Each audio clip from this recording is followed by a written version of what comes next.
Bengaluru metro rail திட்ட வேலை நடப்பதால் அகண்ட எம்ஜி ரோடும் குறுகி குக்கிராம பாதையைப் போல ஆய்விட்டது. வாகன ஓட்டுநர்களுக்கும் போக்குவரத்து உச்ச வேளையில் இது ஒரு சாபக்கேடாகவே தோன்றிவிட்டது. சரிதா, அலுவலக அலுப்போடு என்றும் போல இந்த தண்டனையை அனுபவித்து வேலையிலிருந்து வீடு திரும்பினாள். அரை மணி நேரமாய் அம்மாவை எதிர்பார்த்து ஏமாந்து அவளது முதல் பையன் விட்டல் தன் அம்மா வீட்டில் நுழையும் பொழுதே, அம்மா இங்க பாருமா, இன்னைக்கு கோபியோட பிறந்தநாள் விழாவில் ஒரு காம்படிஷன் வச்சாங்க, எனக்கு தான் ஃபர்ஸ்ட் ப்ரைஸ் கிடச்சிது. ஓ தட்ஸ் நைஸ் என்று சரிதா தன் அலுப்பை தூக்கி எறிந்துவிட்டு அவனை அணைத்து கொண்டாள். கோபியோட தங்கை அனிதா தோத்து போயிட்டு அழுதாமா. ரொம்ப ஷேம் இல்லையாம்மா இது? நோனோ தங்கம், ஷேம்னு சொல்லக்கூடாது. அவங்க நெக்ஸ்ட் டைம் ட்ரை பண்ணி ஜெயிப்பாங்க, அதுக்கெல்லாம் ஃபீல் பண்ணக்கூடாது தெரியுமா என்றவள் தொடர்ந்து பேசினாள். இதை விட ஸ்கூல் பாடத்தில் அப்புறம் காலேஜுக்கு போனா அங்கேயும் அப்பா மாதிரி நீ தான் ஃபஸ்ட்டு வரணும், ஓகேவா? ஓகேம்மா, நாளைக்கு சனிக்கிழமை நாம் எங்கே போகிறோம்? என்னோடய ஃப்ரெண்டு சுந்தரி ஆண்டி தெரியும்ல, அவங்களோட தங்கை வசந்தி சிங்கப்பூர்லேருந்து வந்திருக்காங்க. அவங்க வீட்டில் டின்னருக்கு போகிறோம். அங்கே கேம்ஸ் நடக்குமாம்மா? உன்ன மாதிரி பசங்களும் வருவாங்க, அதனால் அந்த சிங்கப்பூர் ஆண்டி ஏதாவது நடத்துவாங்க. நாளைக்கும் நான் லேட்டாக வருவேன், நீ சுஜாதாவோட போய் ஆடிட்டுரு, நான் வந்துடுறேன்.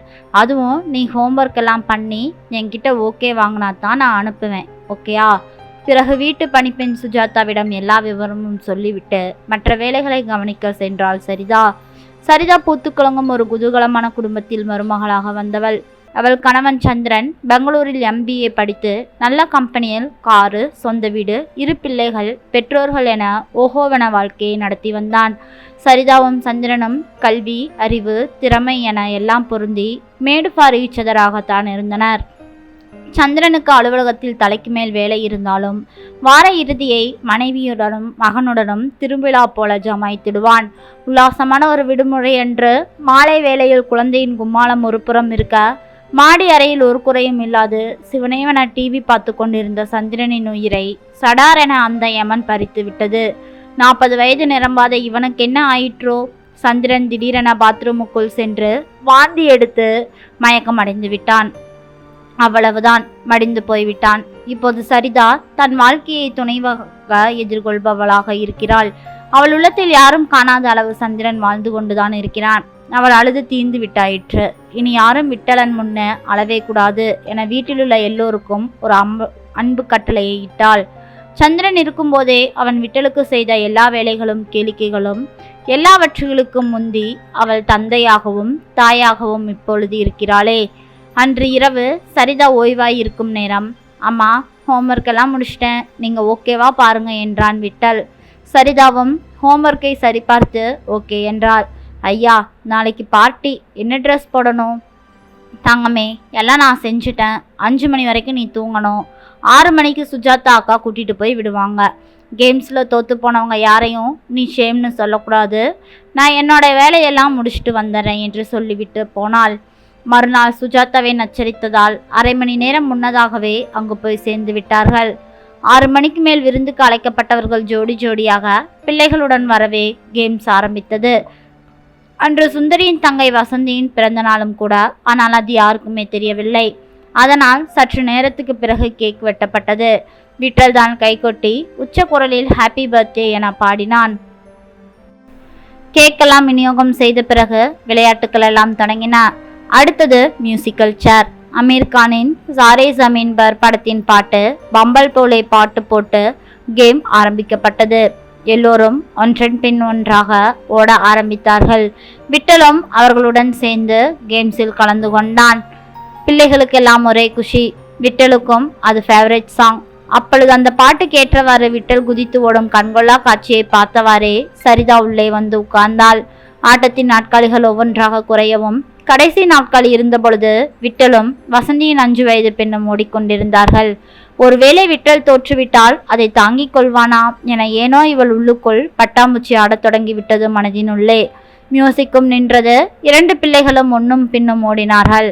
ஆஹா, இந்த ஆட்டத்தில் யார் ஜெயிப்பார்கள்? ஒரே கரகோஷத்துக்கிடையே விட்டலை அந்த கடைசி நாட்களின் மேலேயே நிற்க வைத்து எல்லோரும் பலமாக கைகளை தட்டினார்கள். வசந்தி அடுத்த ஆட்டத்துக்கு எல்லோரையும் அழைத்தாள். அந்த சமயம் விட்டல் அவன் அம்மாவை பார்த்து அவளிடம் ஓடினான். அம்மா, எப்பமா வந்த? மியூசிக்கல் சேர்ல நான் தான் ஃபர்ஸ்ட். நீ முயல்குட்டி போல ஓடும்போதே வந்து விட்டேன் தங்கமே. விட்டல் சாம்பியன் ஆச்சே, அதை வேற சொல்லணுமா? அம்மா, இன்னும் ஒரு கேம் இருக்கு, நான் போகவா? இல்லை, நீ தோத்துட்டினா ஃபீல் பண்ணக்கூடாது, ஓகேவா? வசந்தி எல்லா பிள்ளைகளையும் சேர்த்து அடுத்த ஆட்டத்தை பற்றி விவரித்து on your mark get set go என தொடங்கிவிட்டாள். எல்லோரும் காம்பவுண்ட் உள்ளே இருக்கும் தென்னை மரத்தை சுற்றி வந்து வசந்தி உட்கார்ந்திருக்கும் இடத்துக்கு ஓடி வந்தார்கள். முதலில் ஓடி வந்தது விட்டல் தான். பிறகு வசந்தியிடம் இருந்த பெட்டியிலிருந்து ஒவ்வொரு பேப்பர் சுருள் எடுத்துக்கொண்டு வெளியில் ஓடினார்கள். விட்டலும் வராந்தாவுக்கு வெளியில் நீ முந்தி நான் முந்தி என அங்குமிங்கும் ஓடி இடிந்து வந்து ஒரே அமர்க்களமாகிவிட்டது. வராண்டாவில் உள்ள எல்லோருடைய செருப்பு, ஷூ, இன்னும் பல பொருட்கள் எல்லாம் கலைக்கப்பட்டன. இத்தனைக்கும் இடையில் விட்டல் அமைதியாக முதலாக உள்ளே நுழைந்தான். பிறகு 3 பேர் விட்டலை முந்திக் கொண்டு ஓடிப்போய் வசந்தியிடம் நின்ற பிறகு ஆட்டம் நிறுத்தப்பட்டது.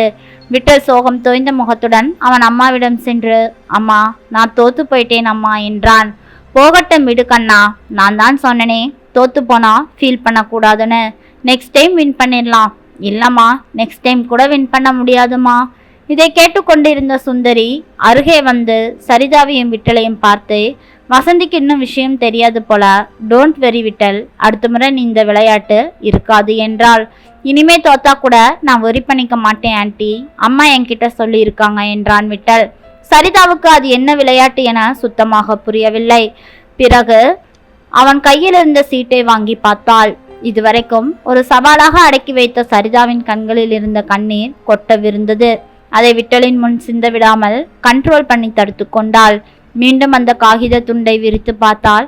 அவள் பார்வையில் அந்த கண்ணீர் துணி அந்த பேப்பரின் மேல் விழுந்தது. விட்டல் சிந்திய கண்ணீர் துளியும் அதற்கடியே இருந்தது. உன் அப்பாவின் ஷூவை கண்டுபிடி என்ற எழுத்துக்களும் தான். அதனால் தான் அவன் முகத்தில் சோகங்கள் நிறைந்து வலியும் வேதனையும் உடன் அம்மாவிடம் தோற்று போய் வந்து நின்றான். எந்த ஒரு அம்மாவுக்கும் தன் மகன் தோற்றுப்போவது கடினமான சூழலை தான் தரும். ஆனால் இந்த சூழலை சரிதா நல்ல முறையில் கையாண்டு விட்டாள் என்று நினைக்கிறேன். என்னதான் சரிதா தனி பெற்றோராக மகனை நல்ல முறையில் வளர்த்தாலும் ஒரு சில நேரங்களில் அவனின் மன தைரியத்தையும் மனபலத்தையும் உடைக்கத்தான் செய்து விடுகின்றன. சில நிகழ்வுகளால் அவள் வாழ்க்கையில் தவிர்க்க முடியாத கண்ணீர் துளிகளும் வெளிப்படுகின்றன. நண்பர்களே, முடிந்த அளவு தனி பெற்றோராக இந்த சமுதாயத்தில் குழந்தைகளை வளர்க்கும் இடத்தில் நம்மளுடைய தேவையில்லாத செயல்களை அவர்களிடத்தில் காட்ட வேண்டாம். வசந்திக்கு இது நடந்தது தெரியாதுதான், ஆனாலும் அந்த நிகழ்வு விட்டலை அழுக வைத்து விட்டது. நன்றி. இந்த கதை பிடித்திருந்ததுன்னா மறக்காமல் லைக் பண்ணுங்கள், நம் சேனலை சப்ஸ்கிரைப் பண்ணி சப்போர்ட் பண்ணுங்கள். மீண்டும் நாளை வேறொரு கதையில் சந்திக்கலாம். நன்றி. தனி பெற்றோராக குழந்தைகளை வளர்க்கும் அனைவருக்கும் எனது வாழ்த்துக்களும் வணக்கங்களும்.